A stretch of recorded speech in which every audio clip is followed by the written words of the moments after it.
All right, hi, my name is Steve Martilli. In today's video, I'm going to be talking about the path of least resistance and how to manifest from a 0 point of resistance. So let's start with this main point. The only thing that prevents you from attracting what you want is when you focus on the absence of it, period. Okay, so if I'm going to give a context for this entire video, it's that when you're focused on a desire, right, or a dream you have, maybe you want to start a business, whatever it is. In the beginning, it might be really exciting. It could be a relationship. It's exciting because you're focusing on the fulfillment of it. You can feel that it's real, the abundance of it, the truth of it. But at some point, your brain comes in, you start to analyze it, and then you focus on the absence of it. And when you focus on the absence of it, what you're doing is you're getting in your own way from it being fulfilled. And the reason I say that is because the creator, the deity, or your angels or whoever it is that's supporting you, the creator, right, God, in the fulfillment of your desire, there's no timeline for them. They're always available. There's no time, right? There's no time's a man-made thing. It's a human-made concept. So there's no time for them. They're ready to serve up whatever it is that you want at any time. What happens is when we focus on our desires, we start to analyze them, we get in our head about them, and what we're doing is we start to feel overwhelmed by the things that we were used to be excited about, because it puts pressure, we're putting pressure on ourselves unconsciously. And the reason we do that is because we humans, we're conditioned to believe that we got to work really hard to get what we want, and it can't be fun and easy. So there's 2 steps to keeping in the flow of the path of least resistance. And number 1 is to focus on the fulfillment of what you want, okay, which I already mentioned. And you can do that in meditation in the morning, and I'll explain a little bit later in this video why. And then number 2 is when you begin to focus on the absence of what you want, focus on something else that gives you joy, makes you feel good, as opposed to the thing that you want. Because what happens is we get so we're like, I gotta make this, I gotta create this, I gotta make this thing show up. And we start to focus on, the thing that we want. But what happens is for the first 30 seconds or 30 minutes, that's amazing and it feels really good. But then all of a sudden, it starts to feel like overwhelming, and we get anxiety, and we're put pressure on ourselves to create it. And then because of that, we're now focused on the absence of it. Well, guess what happens? You're getting in your own way, right? You're the actual stick that's causing everything to stop. Okay? So what do you got to do is, number 1, like I said, focus on the fullness of what you want. And I'd suggest you do that in a meditation in the morning. And then number 2 is when you begin to focus on the absence of it during the day, because it's going to happen, right? Like there's so many times when I would create a plan for the month, a business plan. And when I create the plan, I feel the fullness of, my dream being realized. Okay. So I'm doing how many sales I'm going to bring in for the month. And I feel the fullness of it. I feel excited. And then I'm like, it's 2 hours later and I'm still focusing on it, but now I'm focusing on the absence of it. And what I'm doing is I'm getting in the way of it showing up to me. So here's what I want you to do. I want you to build the habit of, once you get to step 2 and you're focusing on the absence of it, focus on something else that gives you joy, that makes you feel good. And here's a trick. Always go general. So what do I mean by that? Instead of focusing on earning so much money and paying off all this debt and going on a cruise or traveling around the world, go more general than that. Just focus on what that will give you, which is freedom. What does it feel like to be free? And then what that happens is that you start to feel just the freedom of it. You start to feel like just that, the essence of that is the guiding energy of the dream. And then what happens is, instead of focusing on the details, you focus on the freedom of it. You start to lighten up. You start to feel less pressure.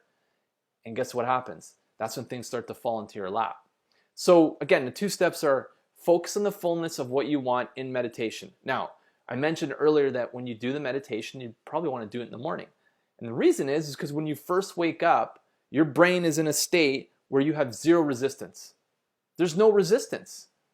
You're in a state of least resistance and you're the most receptive. So that's when you want to focus on your dream. And when you focus on your dream, if you're not really clear exactly what it is, or you're like started thinking about how it's going to show up, remember now you're going in reverse again because you're worrying about it. You're putting pressure on yourself to create it. So don't go to the how, just focus on more general, just like more spacious, like what would freedom feel like? What would it feel like to have choices? And then just focus on that feeling in your meditation in the morning, okay? When you get out of meditation, then go throughout your day, staying in a state and focusing on things that gives you joy, that makes you feel good. They may not be the things that you think you need to do to get your freedom. And so I'll give you two examples. So I had this client. She's an awesome client. And when I was building the business, the one that I'm currently growing, I was thinking, well, I just got to get 20 clients. And if I do this, then this amount of money is going to come in. And here's what's really interesting. I've got this client. And what we do is we do lead generation for them. And they pay us to help them get appointments for their business, sales conversations. And when we started talking, I realized that this woman had struggled with sales. And I talked to another client. He'd been working with me since August of last year. He's had like 120 sales conversations, and he was only closing like 5 or 10 of them, signing them up as new clients. And I was like, what are you doing? I'm like, because these are really good leads. So I got on a call with him, found out what was going on, and realized his strength is not sales. So I said, tell you what, let's go on a couple calls, and I won't charge you anything up front, but just to help you sign up these clients. And if we end up signing some, just give me 10%. He goes, I'll give you 20% of the sale. I was like, oh. We had 8 conversations. We've closed 6 of these calls. And then I'm like sitting there, I'm like, wow. I'm like, 2 things. One, these calls are a lot of fun. They're easy for me to do because I have a lot of experience running sales conversations. And also, like when we started working it, it's helping him so he doesn't have to do the sales. But more importantly, there's more money coming into the business now because I'm doing these sales conversations. So the original thing that I thought was going to bring all the money in is not the thing. And the reason that I realized that is because I did those 2 steps. I focus on the fulfillment of what I want in my meditation. And then number 2, when I start to focus on the absence of it, then I focus on something else. I focus on something that makes me feel good or gives me joy. So the other day, I woke up and I was like, I did my meditation, came out of the meditation, felt great. An hour later, started focusing on the absence of what I want. Because I know when I'm doing that, because I feel like I'm putting pressure on myself. I feel like I need to know how to do it. I feel stressed.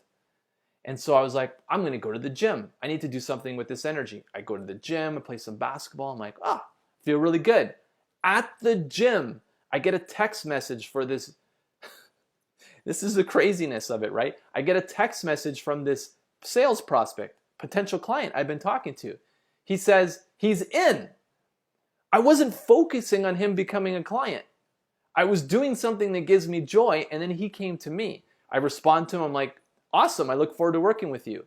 Later that night, again, all throughout the day, I'm not really focusing on my business at all. I'm not focusing on bringing in sales. I'm just focusing on having a good time and having fun. Later in the day, it's 10 o'clock. I'm like, at night, I'll go check my email. A person that I talked to last October, remember, this is almost 6 months later, had given me a deposit for $3,500 US to start up as a client with him. I'm like, where did he come from? Again, because I followed those 2 steps. I focus on what I want in the morning, right? This is the meditation. Again, if I don't know exactly what it is, but I know that I want freedom, I'm like, freedom, abundance, just the feeling and the essence of it. It's always safe to go general. You don't have to get specific. You can just go general. And then number 2, during the day, after I come out of the meditation, when I focus on the absence of it, Focus on something else that makes you feel good, that gives you joy. And then guess what happens? The ideas, you get inspired, you start to do certain things. All the way, your checklist of how you thought it was going to roll out is totally not how it rolls out. It rolls out with what the creator thinks that you need at this point in time. And you'll know because you'll feel inspired, and then you just do it. You fall through that inspiration, okay? So why step one? That you want to focus on the fulfillment of your desires, because it's really about getting to the point of least resistance. Like I said, the creator has no timeline. They're always willing to give you what you want. You just got to get out of your own way. So the way that you do that is becoming receptive. You allow it. And the way you allow it is you get into the fullness of your desire, of your dream, of what you want, feeling like it's fulfilled. Okay? Highly recommend you do that during meditation. And then number two, why step two? Okay, it helps you get out of your own way. Step two is about, instead of focusing on what you think you need to do, and this is because this is a human belief, right? We all think that if we need to work really hard to get what we want. It can't be fun and easy. Well, it can't be fun and easy because if you have to prove how hard you're working to other people in order for it to be like attainable. No, you don't have to. As long as you feel worthy of it and you feel joy, you feel happiness, that's all that is important. And then you focus on, and this is the thing, is when we start focusing too much on what we want, we start to focus on the absence of it. When you do that, it disconnects and it disassociates from your energy, which prevents us from attracting it, okay? So if you want to get into the path of least resistance, again, the two steps are focus on the fulfillment of what you want. Highly recommend you do it in meditation when you're in that place of zero resistance in the morning, because you wake up, zero resistance. There's no resistance. You're not interfering with what the creator has in stall for you, right? And then number two, during the day when you start to focus on the lack of it or the absence of it, focus on something else. Go to something else that gives you joy, that makes you feel good. That's it, okay? And if you want, and this helps, always go general. You don't have to go like super focused on exactly what you want and picture it in detail. Start general. Because what happens is that if you get into the space of focusing on freedom or having choices and having options and that expansive feeling of abundance, what happens is you start to build momentum. You get a download, you act on the download, you feel inspired, you act on it, you follow through with it. And then another one comes and you feel inspired again, you act on it again. The answer, you just got to be able to trust yourself to wait for those moments, and then things will start to fall into your lap, okay? So I hope that helps. I hope you found that useful. My name's Steve. Thanks for watching and listening. If you found this helpful and useful, please give me a thumbs up. And if you're not a subscriber, please subscribe. I love you guys. And thanks again for watching and listening. My name's Steve. We'll talk to you next time.